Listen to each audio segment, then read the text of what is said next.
Yes. Well, we don't have Catherine, but you're set? Okay. I am going to, Yeah, I think you're ready. what am I doing at this point?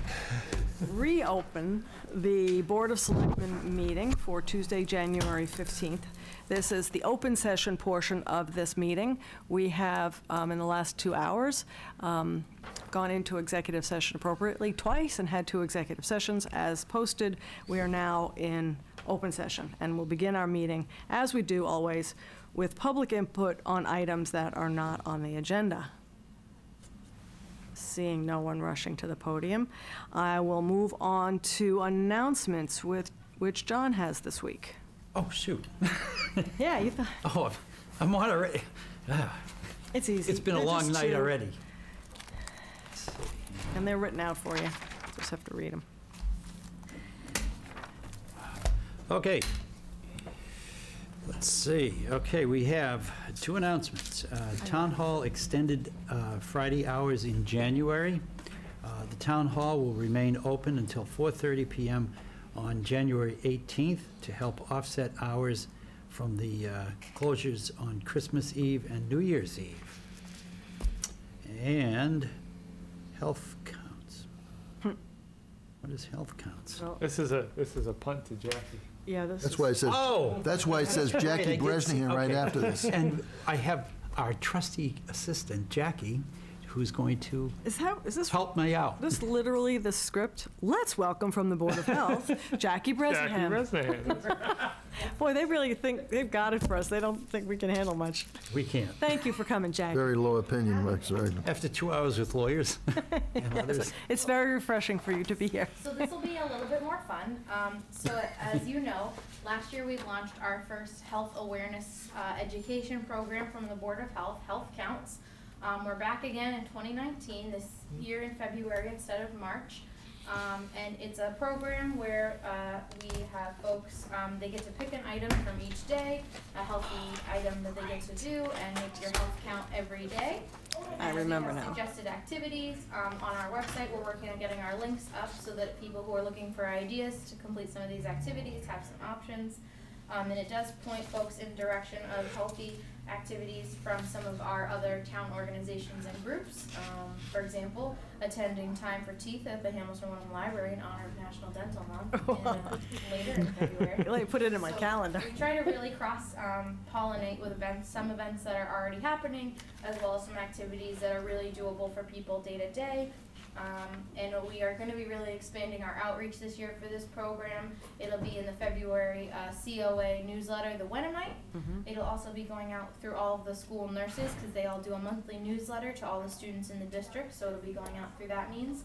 And we're working to get set up with a little bit more social media presence. Last year, Diane Bucco really led the charge on Facebook, challenging people every day to make their health count, seeing how many people could keep up with her. We tried to have people following along here at Town Hall as well, which we'll be doing again. Great, fun activity for staff to kind of bond over, and nice to have that, throughout the month. So we're trying to get a little bit bigger this year with this program, just kind of continuing our effort to engage with the community and to be more than just the folks that you get to call when your septic is failing or you have a question about flu clinics. Trying to bring a little bit more fun and public education and awareness to the table. So are there prizes? There are not prizes for the public.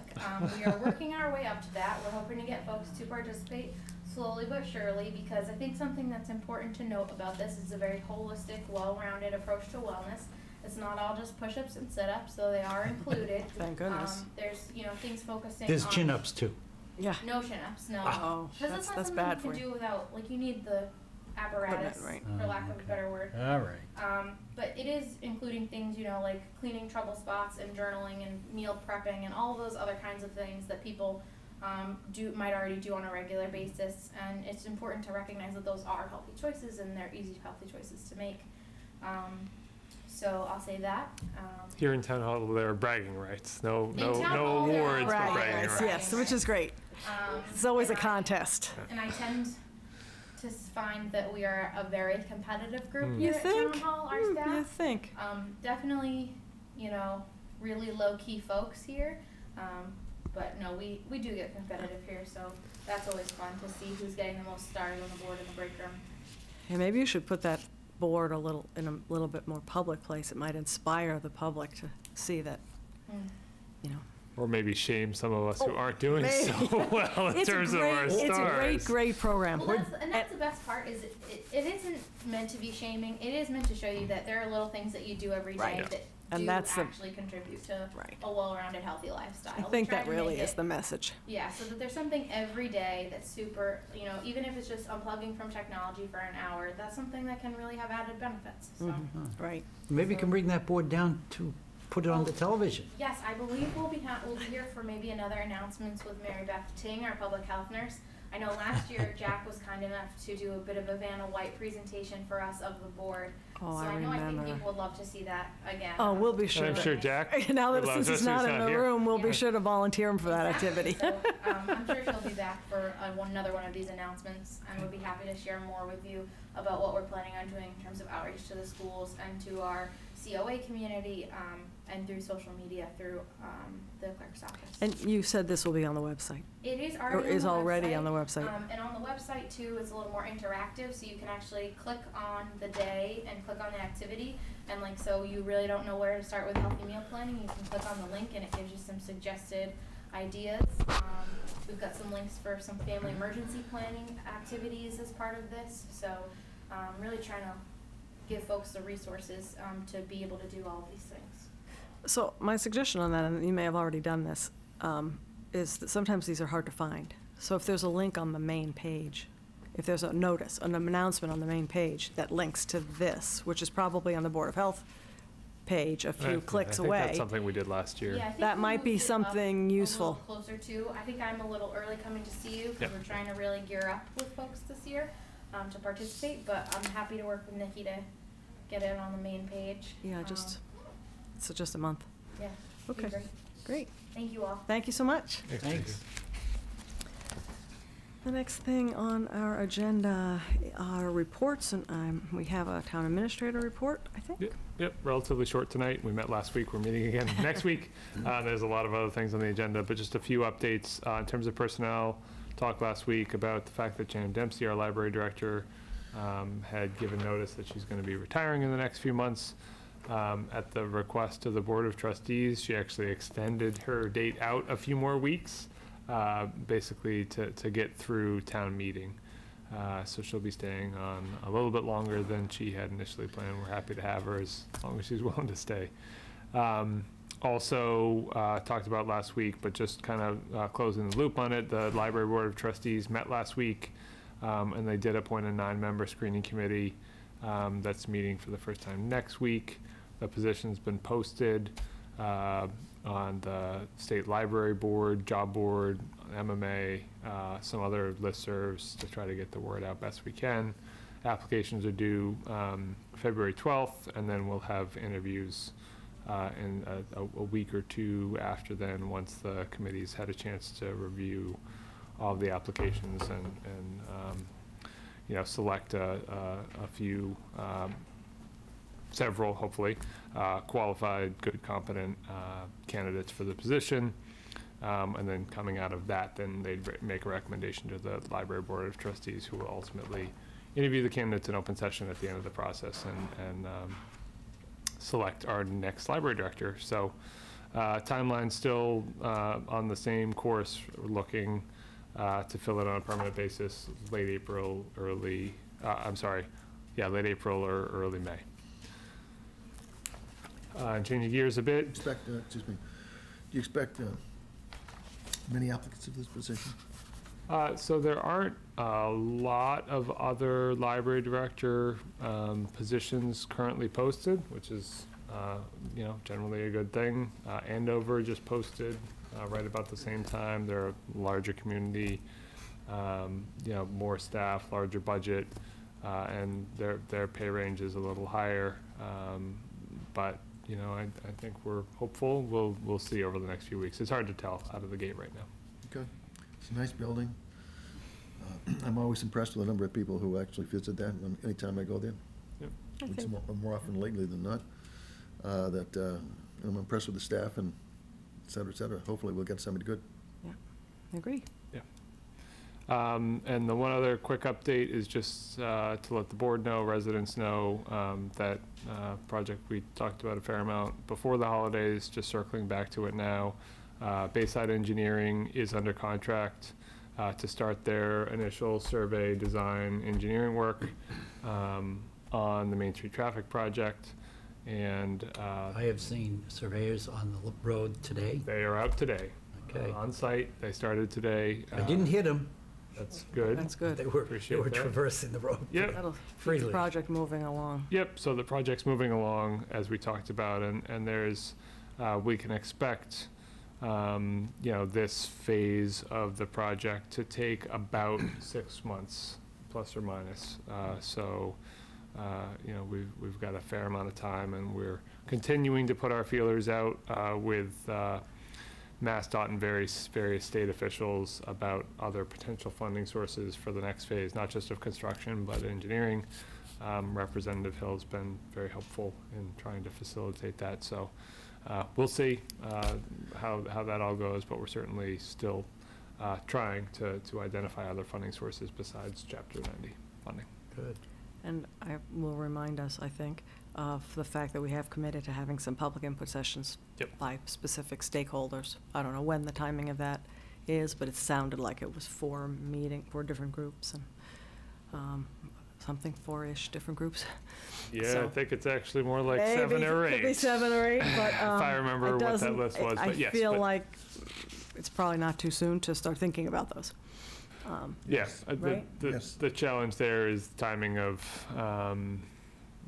budget and town meeting and everything else in the mix at the Right. same time. Right, but if we wait until after town meeting, we will have waited a long time, between the time we have committed to it and this being done, so. Yep. I think targeted meetings, I'm not expecting that these are half-day meetings, with each group of stakeholders. Did they all have their, An hour or two, No, I think we maybe. said an Right? hour and a Something half like was kind of what we Exactly. discussed. and, any way that this board can help that process, I'll volunteer our help. And more the people see, people like we saw today out there, I saw people with their orange vests out there. Oh my God, they're starting to build a road already. So that I would second or third your suggestion that the sooner the better, so that people don't get more anxious than they already are, for the very few people who are already anxious. And just for the board's clarification, public's clarification, we did update the website to reflect the fact that they're going to see surveyors out there, Yep. for those people who are paying attention, and we included a link to the contract that was executed by the board, so it's crystal clear what they're doing, what their scope of work is, what their timeline is, and so forth. And we also, for the residents who've signed up for our project listserv, we sent them out an update as well, so that they weren't surprised to see people walking around doing that survey work. So we are trying to get out ahead of it and be proactive in our communication. Very good. Great, That's it. that's it, okay. We will move on to the consent agenda. Madam Chair, I do have a announcement sorry. or a report under Selectmen report? Selectmen report, Sure. please. Last week, and I do see a young fella in the back here who may have something to do with what I'm about to say. Last week, we had a very important announcement to make, and it didn't happen because the recipient of that proclamation didn't make it. So a couple of us were invited to Betty Cheeseman's home for a birthday party to celebrate her 100th birthday, which I think most, if not all of it, has been here in the town of Wenham. So I would like to read publicly the proclamation by this board, if you Sure, so that'd would. be great. Please do. Didn't get a All right. chance to do that last week. Wenham Board of Selectmen proclamation, 100th birthday of Betty B. Cheeseman. Whereas Betty B. Cheeseman served the town of Wenham through 6 terms on the Wenham Library Board of Trustees, during which time the library was renovated, adding the children's room in the town hall, which used to be part of this Actually, we're building done. here, Boy. for those who can remember that I'm not far even back. hungry. Part of town Downstairs. hall level, and several terms on the election teller. Whereas Betty Cheeseman was one of the founders of the first school Bucher Library, working with Bessie Bucher, who the school was named after, and later with Mr. Dwight Ayers. Whereas Betty Cheeseman served as Girl Scout, as a Girl Scout since 1929, starting off in St. Johnsbury, Vermont, and was awarded her 75th year pin. She became the Wenham Girl Scout troop leader in 1950 and continued, God, that was before I was born. Jeez. And you should have seen her at this party. She was ready for the ice cream and cake. And I asked her when she was going to dance, and she said, well, soon. So she was the Girl Scout leader in 1950 and continued her service with the troop to 1966. As district council leader until 2005, representing many years of devotion to the duties and tested principles of the Girl Scout program, whereas Betty Cheeseman has endeavored to assist community organizations such as the First Church in Wenham and the Wenham Museum through her volunteerism and leadership. Whereas Betty Cheeseman continues to exhibit dedication to the noble oblige of public service, and has set an outstanding example of unwavering commitment to her family, to her friends, and to the public. And whereas on January 9th, 2019, Betty Cheeseman celebrated her 100th birthday. Now therefore be it resolved that the Wenham Board of Selectmen do hereby proclaim our sincere gratitude and heartfelt appreciation for the extraordinary public service exhibited by Betty B. Cheeseman on behalf of the town of Wenham. In witness thereof, we, the Board of Selectmen, do hereby set our hand and affix our seal of the town of Wenham this day, 8th day of January in 2019, signed by Catherine Harris, Chairman, myself as Vice Chair, and Jack Wilhelm as Clerk. Congratulations, Mrs. Cheeseman. So John and I had the opportunity to actually visit with Betty with the invitation, and that it was 100 years is a long, long time, and it was nice to see all the family there, and that you have a lot of family, and it was. I liked the cake too; it was pretty good. I didn't eat the high-calorie portion of it, but it was. And what a family! What a nice family grouping. You got to go around the cake to get the. She had people coming up from the Carolinas, I believe it was, and other places, and the service by the family goes far beyond the town of Wenham.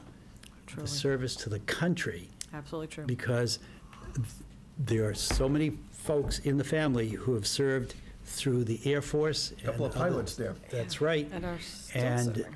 if you are familiar with the Cheeseman Park, that's named after her son, Alan Cheeseman, who died in the Vietnam conflict. Yeah. Congratulations Congratulations to your whole family. to your whole You're family. very, very fortunate to have your mom around as long as she has been around, and we hope that she's got a few more good years. She's got another 100 to go. Yeah. So I'm sure wish she'll her. take 10. I wasn't able to be at the party, but wish her my best, please. Thanks for being here. Thank you. All right, all set. Okay. Thank you. Okay, sorry, I didn't mean to skip Oh, over that. that's all I right. just didn't make a note. So the consent agenda, which John also has. Oh, yeah. Okay. Didn't get on this agenda much, that's fine with me. You got the big I one. got the in one Yeah. at the end. I think I have the big one, but okay. You got the motion, and then there's the, Yeah, so for the consent agenda. Oh, okay.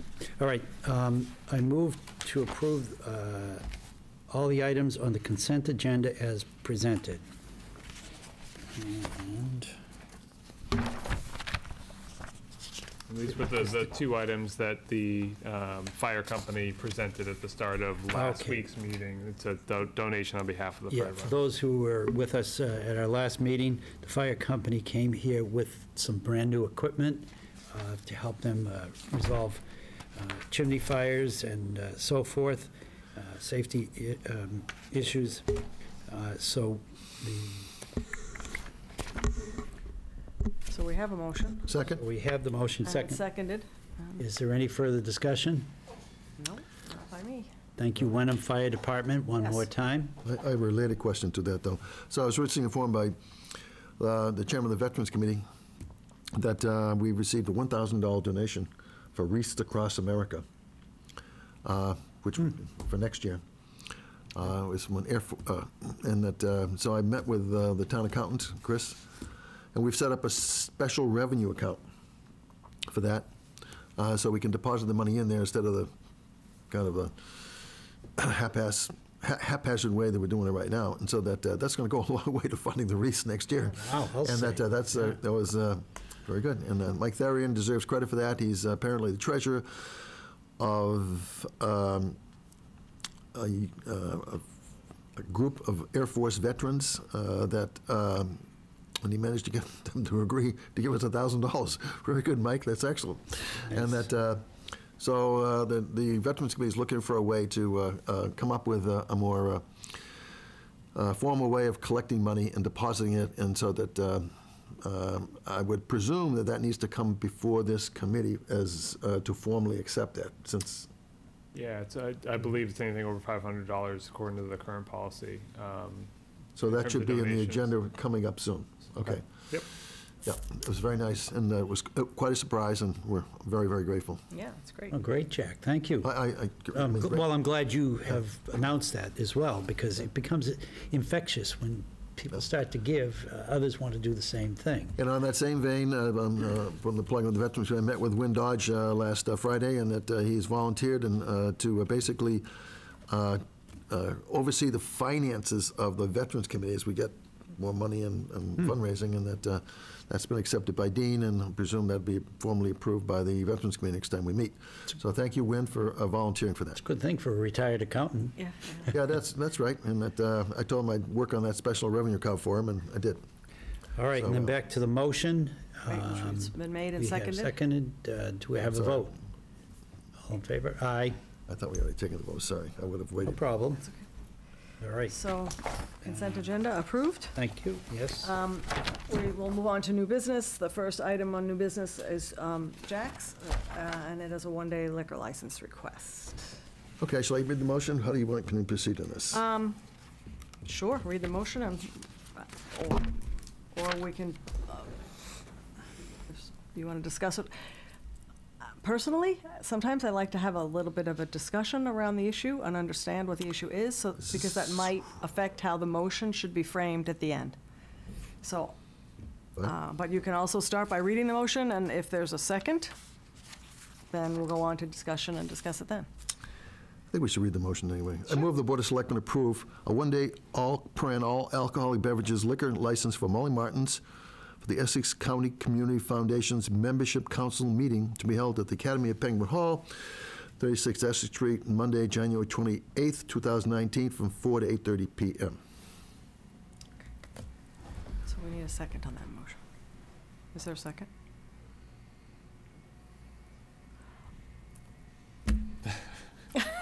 If a motion is made and not seconded, it's my understanding that it dies. But it feels like, and if that's the case, maybe some explanation is in order, or just, maybe? Okay. Go ahead. Well, you know, I don't like, personally, don't like motions that aren't seconded, even if I don't, even if I ultimately would vote against them, because I think seconding a motion does allow for discussion and does not take away our ability to vote for or against. Well, you can second it motion. then. So, to that end, I will second this motion, and we can move on to discussion, and then we can vote however we choose, once Right. we've had a discussion. Right. Continue with the discussion. I have nothing more to say.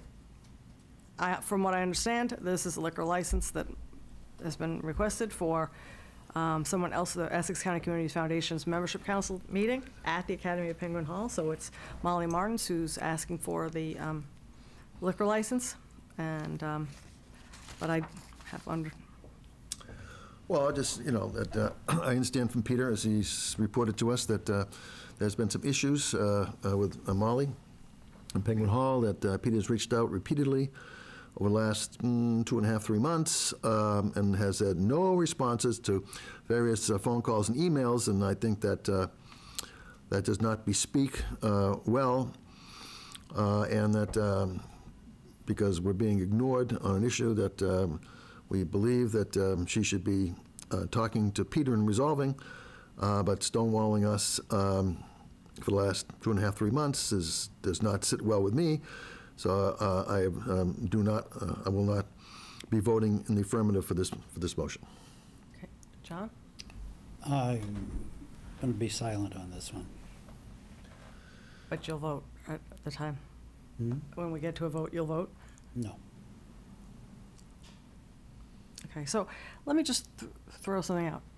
I agree, Jack, that in a situation, a protracted situation in which a property owner who owes money to the town doesn't pay that money, I try to avoid specifics. well, I'm going to, Go ahead. It's something that's been talked about in prior board and meetings. it is within our purview to deny them this kind of a, an application, to deny them some of the perks that one would get when As they're our in good legal standing. counsel has so advised us. Right.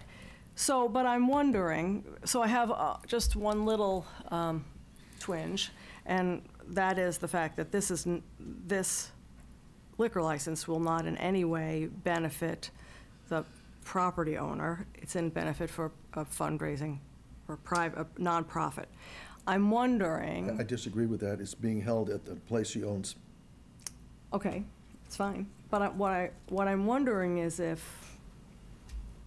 the money that was due was paid, if a yes vote was made, if a yes vote was contingent upon the money being paid by a certain date. And this way, perhaps we could get some action on it and also allow these people to have that. But if. Well, I would say That's just a that, thought. I'm not really thinking we should have a quid pro quo. However, there's a meeting next Tuesday, January 22nd. Let's see, this is January 28th. And this could be reconsidered next week if certain actions were taken, and that this board has the discretion before January 28th to vote affirmatively for the liquor license. So, I mean, it's not one and done. If there's some solution to this, right? Right. Yeah, there certainly is time for the board to take up action on the application next week, which would be before the event, when the event is being held. If they, if you were so inclined.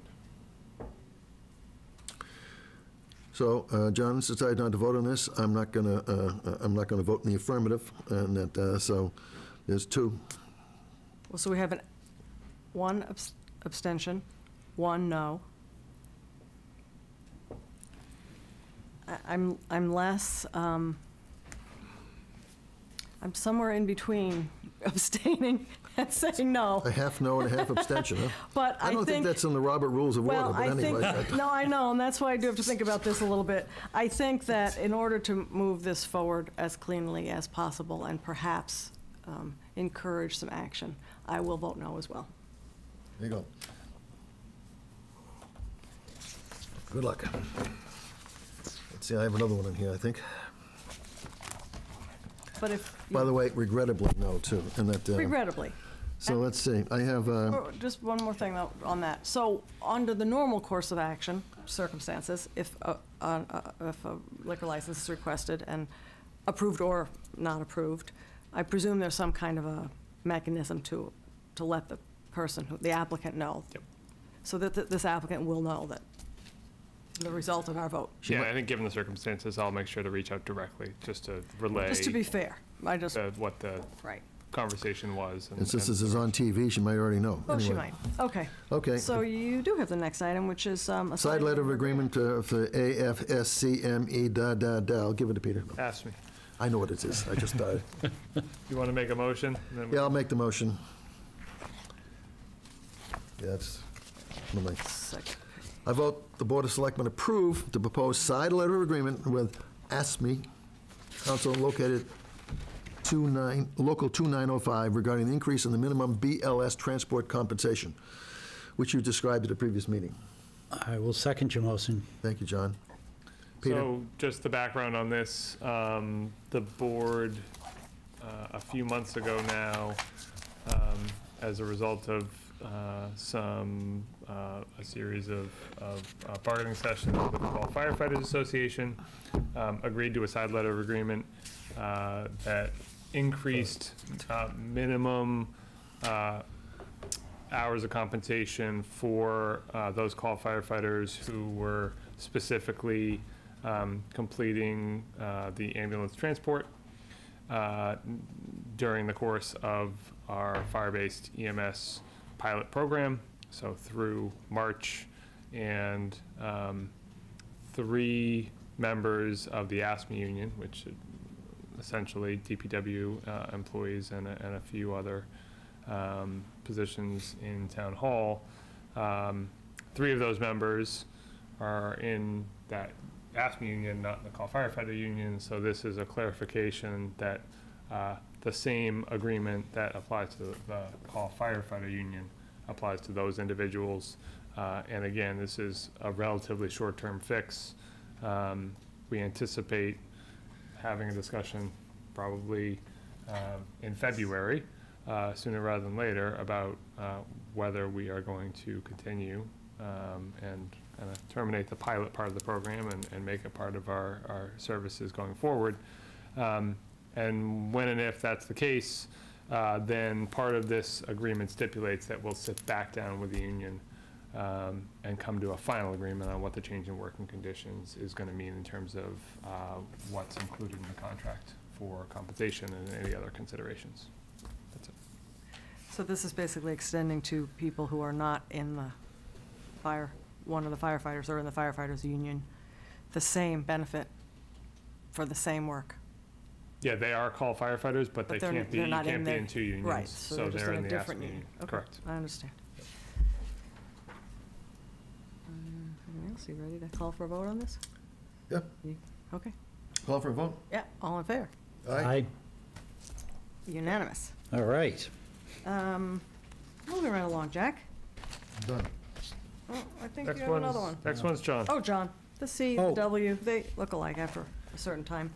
Review and potential approval of memorandum of agreement with the Northeast Regional Ambulance Service for ALS backup is John. Okay. I move that the Board of Selectmen approve the proposed agreement with Northeast Ambulance Services for ALS backup. Second. The discussion on that is this agreement will look very familiar to you. We Yes. approved an initial agreement with Cataldo Ambulance to this effect at the start of the pilot program. We made an amendment, the board made an amendment to it a couple months ago now. And basically, all this is doing is extending the same agreement, same terms that we've agreed to with Cataldo, who is our primary ALS, to Northeast. Northeast is our backup ALS, and they've done a couple runs for us, and we want to be able to bill and compensate them accordingly. So that's what this is about. They're located in Beverly, aren't they? I see their vehicles in Beverly It a says lot. Middleton. They might have a base in Beverly. They're headquartered out of Middleton. Oh, they are, okay. Oh, I see that, okay. All right, thank you. Further discussion? No. I think the one thing I would say, just to amend that motion while I'm looking at the agreement, is just to authorize me to execute it because I'm the signatory on it. So moved. Yes. So we're Second. going to vote on an amended motion Yes. to expedite things a little with the amendment adding Peter as the signatory, giving him authority. Okay, that's the expedited Robert's rules. So, all in favor? Aye. All right. Yeah, right. And we want to get on to the old business. Other matters, none. And now on to old business, which feels pretty new still, but it is a review of the preliminary FY20 budget and discussion of, I should say a continuation of the review of the FY20 budget and discussion of policy options. And I think at our last meeting when we were talking about this, we asked for some information relative to the schools and the overall budget. Maybe we could start with that? Yep. So just a point of clarification before we get too far along. As we talked about last week, we do have the superintendent's recommended budget for the school district now as of about a month ago or so, and that's really the budget that we're working off of, absent the school committee taking any substantive action on that budget, as they did last year when they changed the fee, the subsidy for the fees. Which could still happen. They have a hearing this week and they don't vote until... Correct. Yeah, so that's their review process is still ongoing. As far as I know, there haven't been any changes along those lines, although there has been some discussion, my understanding is, with the Hamilton Board of Selectmen about potentially Hamilton budgeting, including funding in their budget for the school resource officer and taking it out of the school's budget. I would highly endorse that. So we'll see where that conversation goes, but at least that's what's been discussed preliminarily as of about a week ago. But for where it stands right now, there was a 6.2% net operating expense increase for the school district from FY19 to FY20. 6.2? 6.2. Of that 6.2, 1% is for items that are above and beyond what the school is terming a level services budget. Those two elements are increasing OPEB funding by $250,000. Which isn't, there's no funding included for OPEB in 19, and the $73,000 for the school resource officer. So their net operating expense increase for level services, what they're presenting as level services, is a 5.2%, and there's the 1% on top of that. And as we touched on last week, with the enrollment shift, our overall assessment is set to increase by 6.9%. So where that leaves us, still no changes in terms of our bottom line relative to the levy limit. We're just under $1 million, $934,000 over our levy limit currently. We talked in some detail last week about what that's comprised of. I think most important to tonight's conversation, 242,000 of that is for level services on the town side, and that includes a 3% net operating expense increase to the regional school district budget. So fast forwarding a bit to the second page of the memo, the first paragraph there, there was conversation at last week's meeting about producing a levy limit budget that includes level services on the town side, and trying to back into what that number meant for our funding capacity on the school side.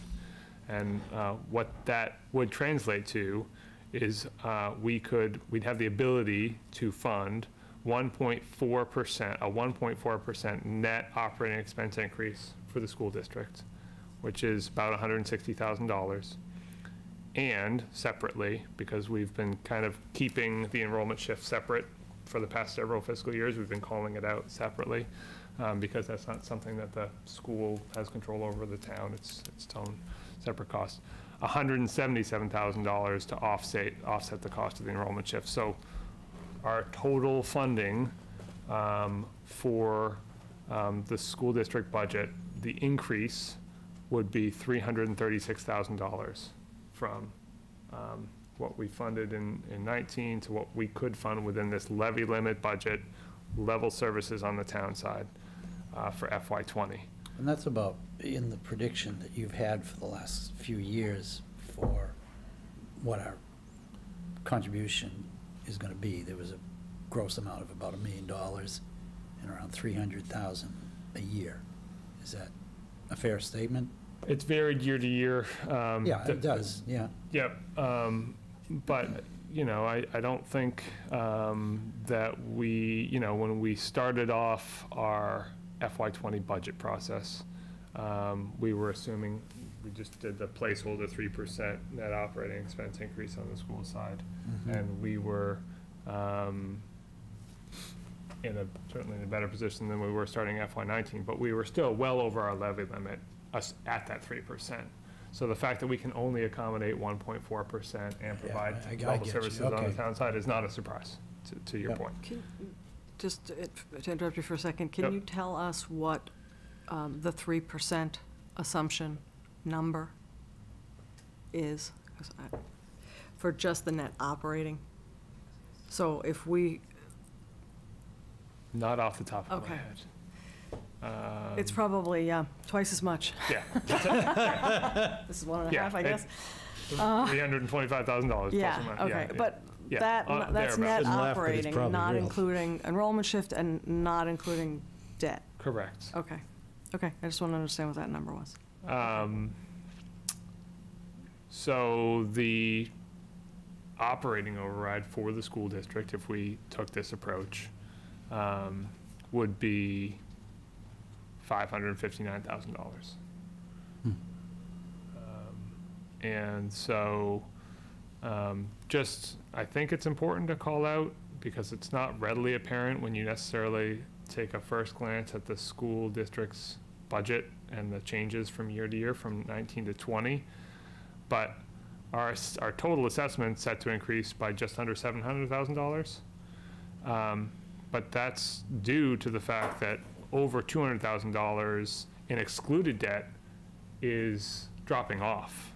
So if the excluded debt stayed constant, our assessment would actually be increasing by almost $900,000. Yeah, right. So, you know, this is, could potentially be similar to the scenario that we ended up with for FY19, where we funded level services on the town side within the levy limit, and we told the schools, this is how much we can afford in terms of the assessment. This is our remaining capacity, and anything over and above that is going to have to be a school operating override. So last year, just for comparison purposes, we were able to accommodate a 2.7% net operating expense increase, which is a little under $300,000 last year, and a $214,000 offset for the enrollment shift that was included in that Article 1 levy limit budget. So last year, we could accommodate a little over $500,000 of new school costs within that budget. And for 20, it would be $336,000. So our ability to cover the costs of the assessment has shrunk somewhat, but not that significantly in the scheme of things.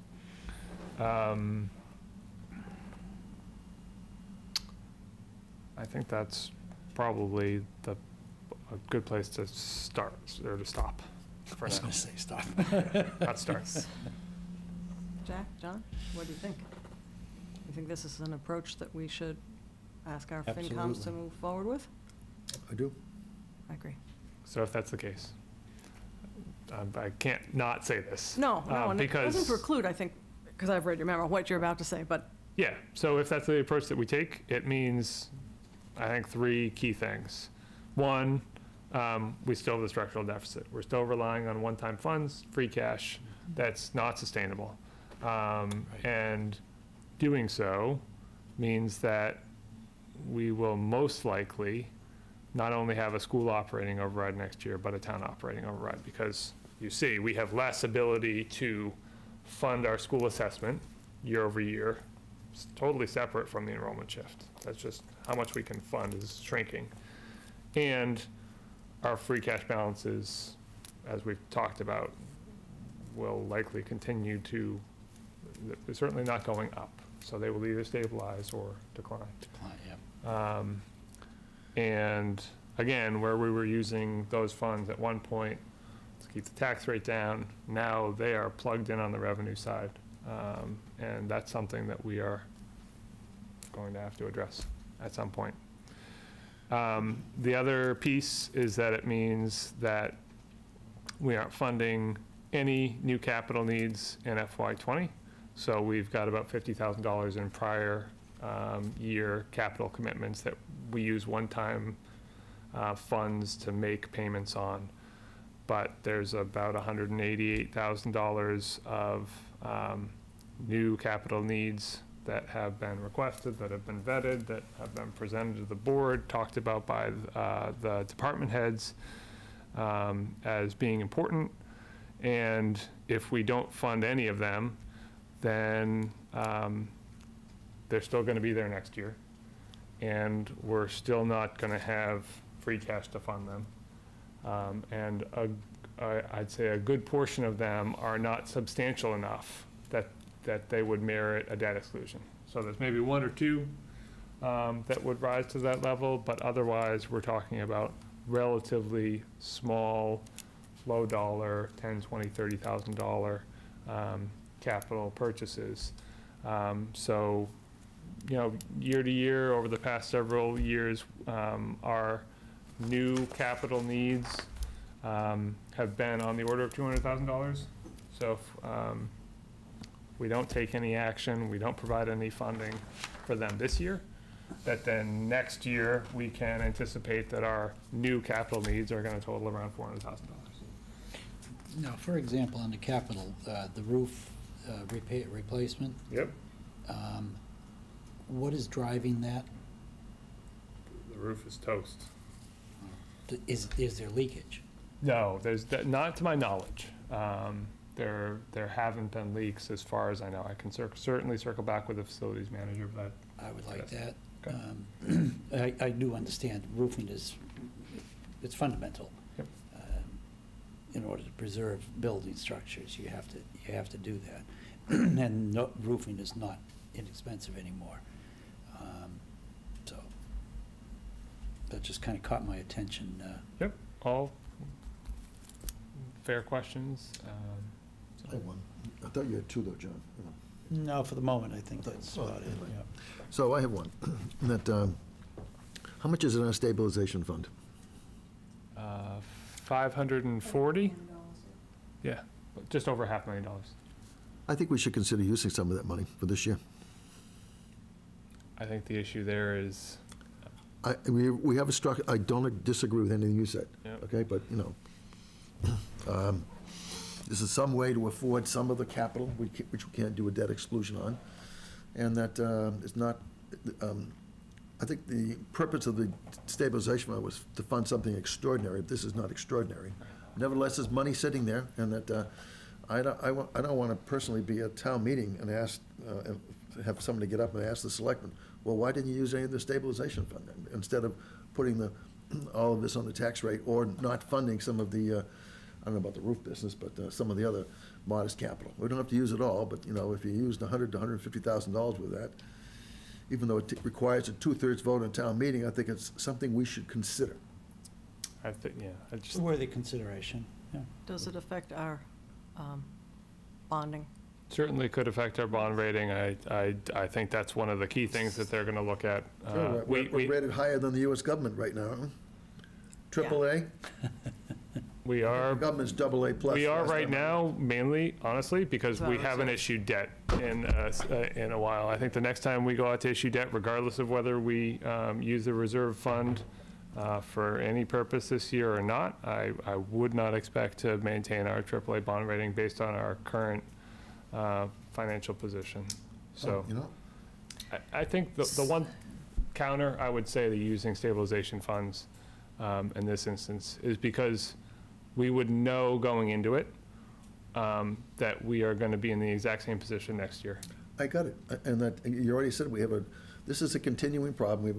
We have a structural deficit, and part of it is a long-term issue. Some of it is a very short-term issue. We have to come up with something to discuss with the Finance Committee in the next month-ish. And that it's just a way to get us by.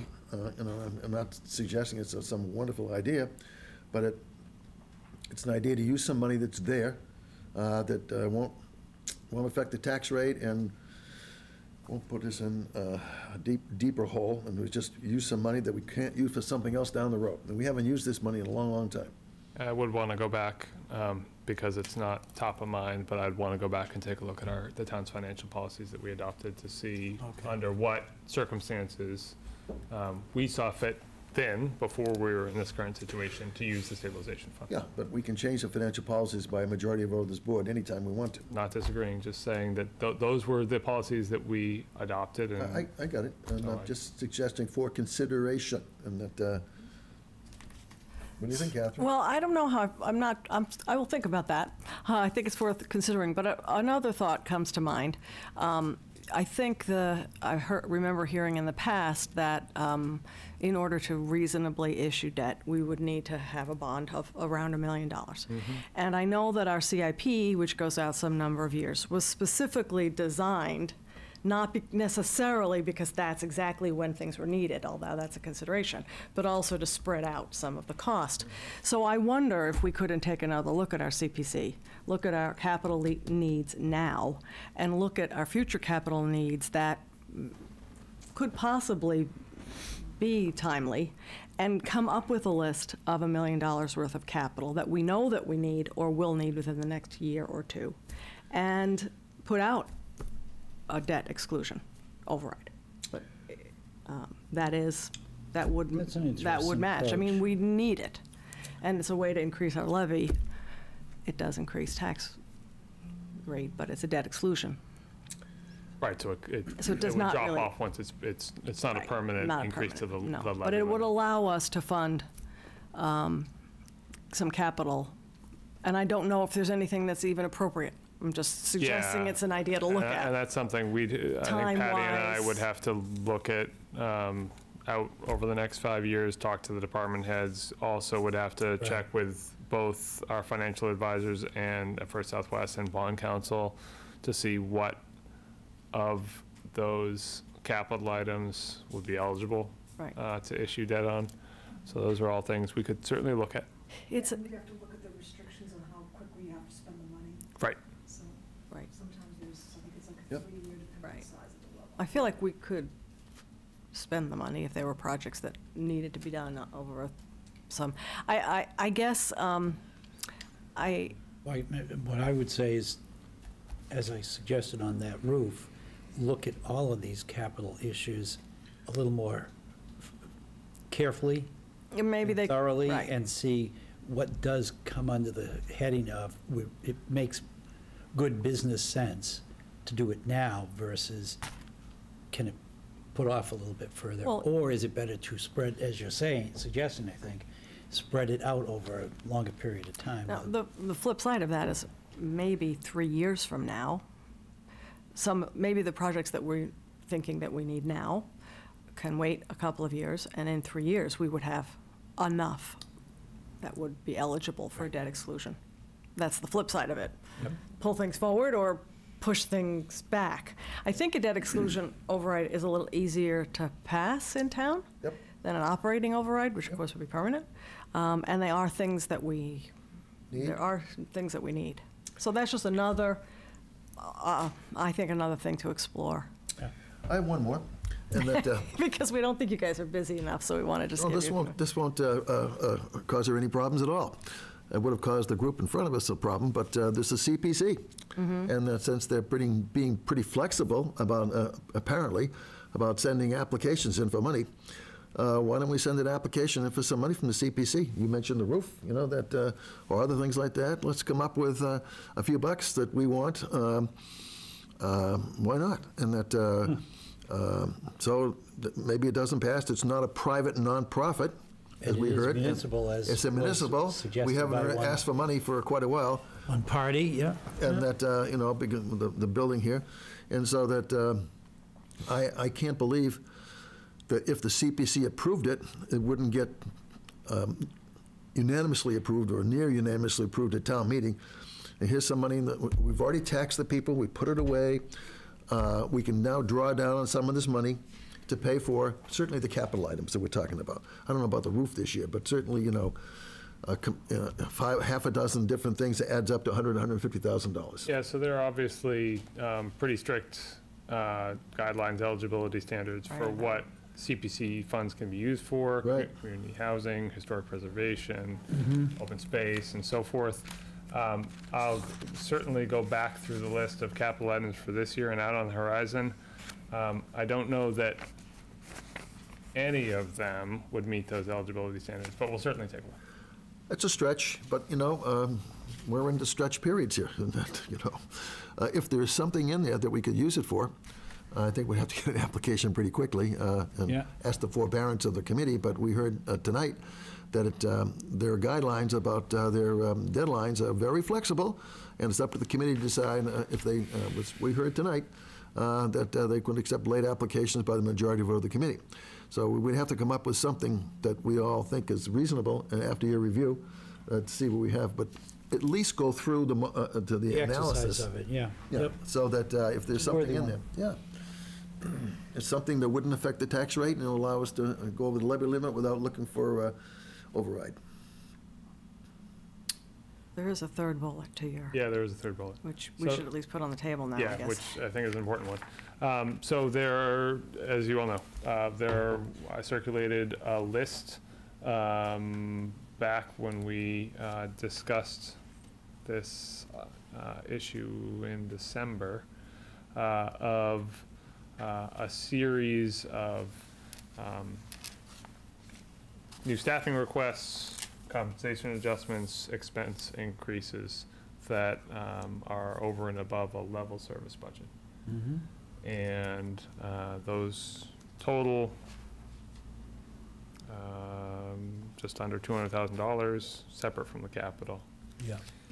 And the question then, and I think one that still remains, is what, if any of those, should be included in the town's budget, assuming a levy limit budget,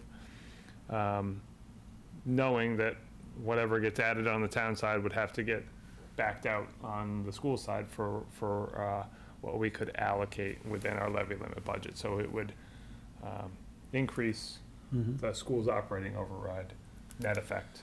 But based on some of the preliminary feedback I've heard from some of you on these items, I think there is potentially interest in providing funding for them in FY20. But we need to know what that looks like, and the Finance Committee needs to have some direction Guidance, on yeah. that as well. Yeah. Whether it's level services period, or we think these are worth consideration as you continue through your evaluative process. So that leaves two options, however.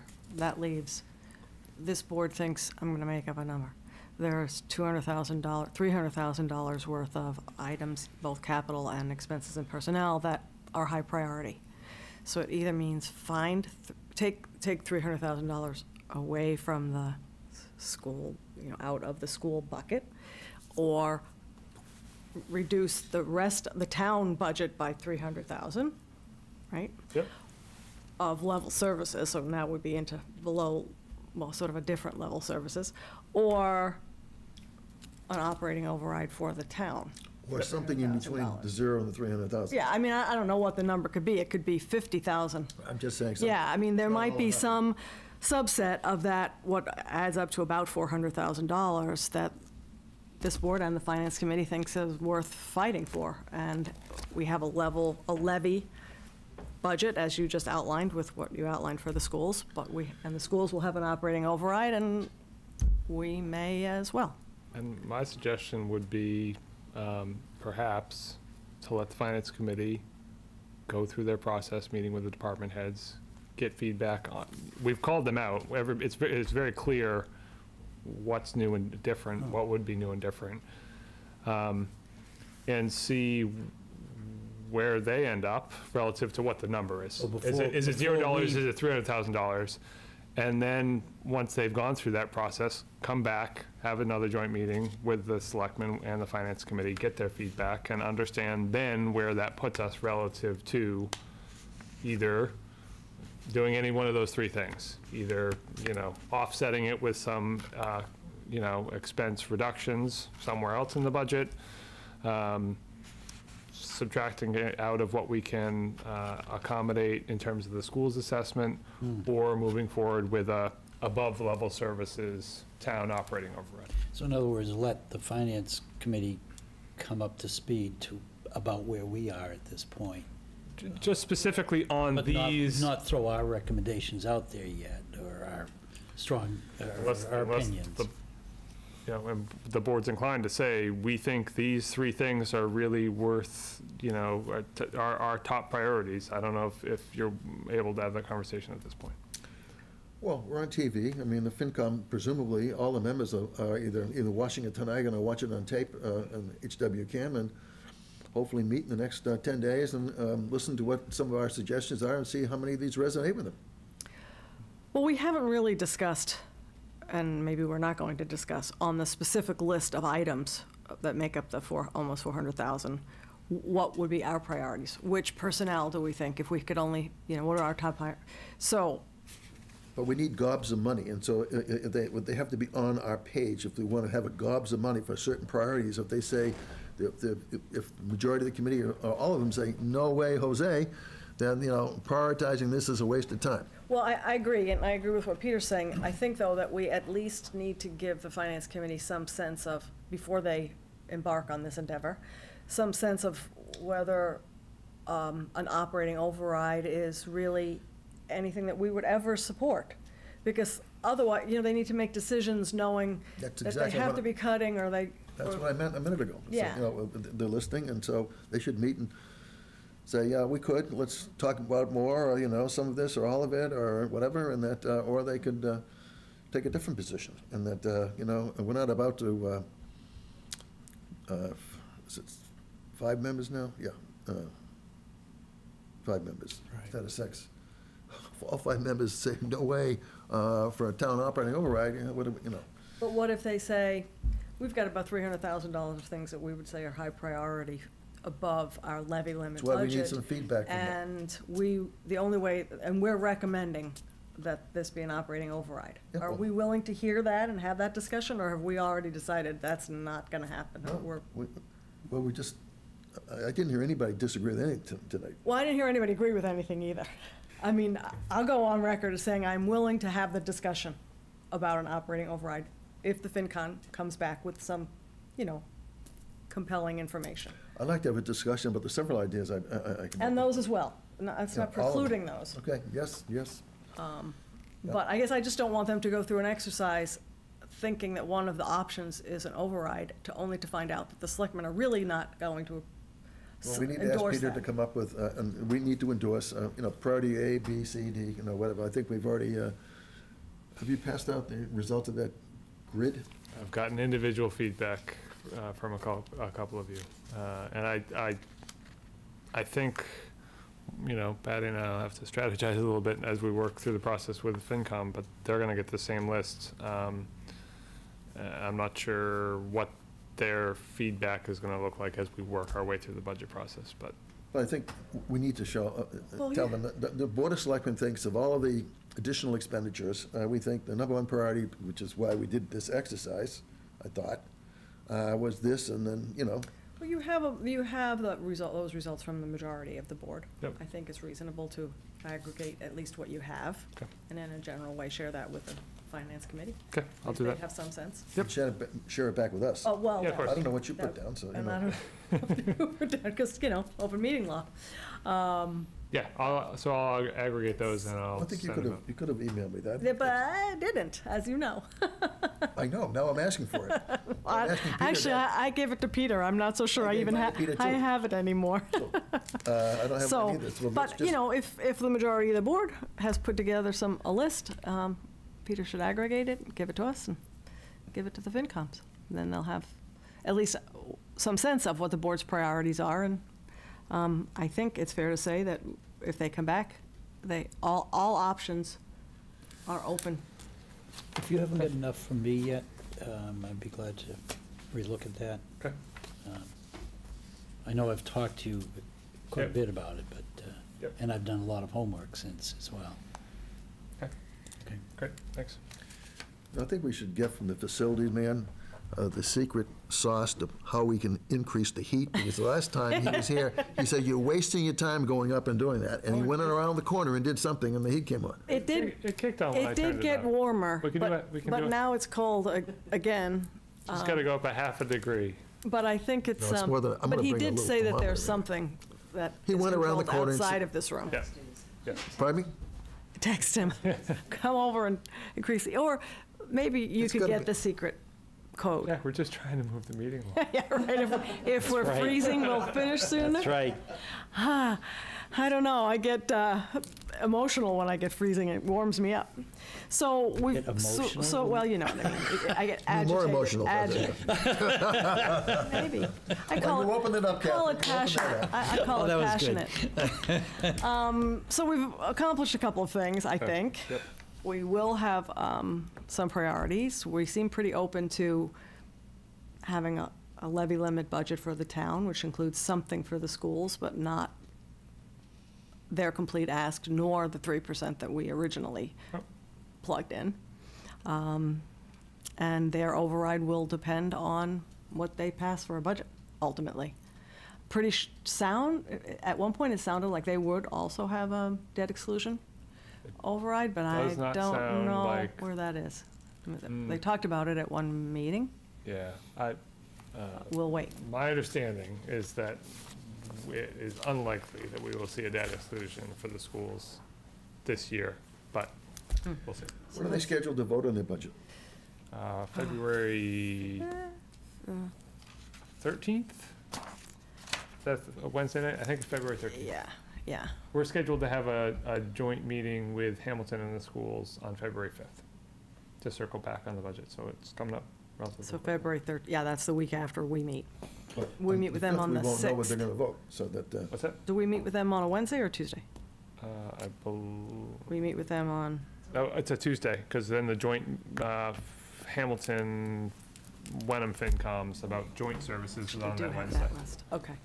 We And I have to do ask the think- police chief for the Kevlar vests? Yeah, Tuesday, February 5th, that's right, because we couldn't have a regular meeting. So, and I do think you're right, I think they vote on the 13th. Yep. So, it's just a Okay. little ways away. what are we gonna learn on the 5th?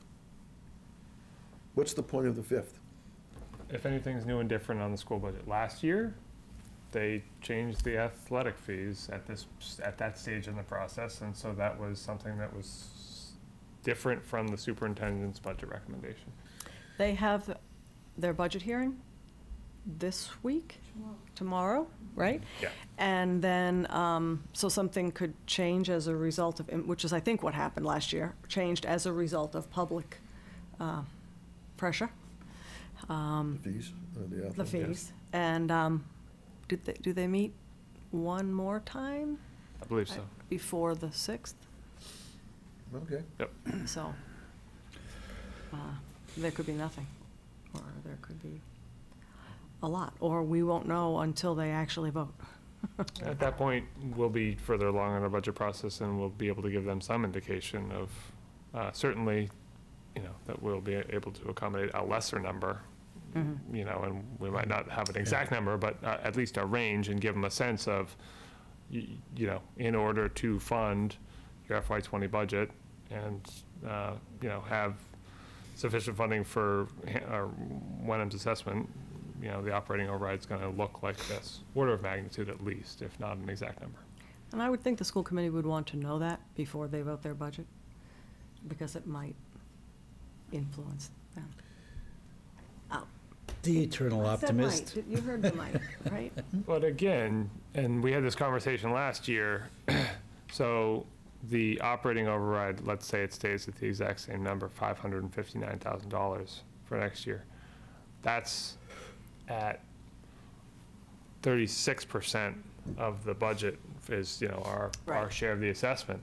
So it would actually, they would have to cut $1.7 million plus or Yeah. minus out of their It has happened. budget to be able to fit within our levy limit. It has happened. And they may choose to say, okay, we're going to cut our budget by half of that so that their override is smaller. Just don't know what their strategy will be. I mean, at this point, I don't see any reason why they would think that any override that they put forward wouldn't pass based on past experience. Right. But I hope that they understand that the dynamic is a little bit different this year.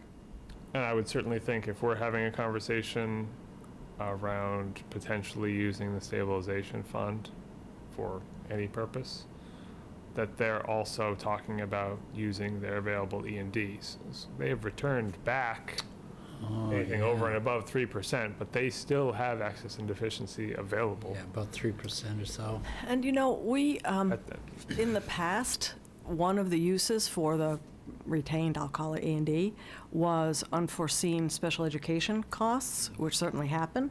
But it seems now that they have a different fund, an education circuit breaker fund. I don't know the balance in it, but it was, I think, enough last year to cover $400,000 worth This year. of this year. FY19. This year. So, that E&D before, was held tightly because there was a known thing that could happen anytime. But if that's not needed for increased, if there's another way of funding increased sped costs, maybe they would release more E&D for their budget. And, you do get to a point where using those one-time funds, again, if it's not going to get you to Right. avoid an operating override, probably doesn't make sense. And that's, I'm Right. guessing, probably going to be the case this time around, but just something There's to a put in the mix of fatalistic things. attitude you need to take towards those. You're right. But it's a potentially override that's almost twice the size of last year's? Not quite, but significantly greater. But again, those are all their decisions to make. But we can share them with them. That would probably be the biggest thing, the biggest point of conversation on the 6th. Is it the 6th? Okay. Is there anything else about the budget that we should be talking about at this point?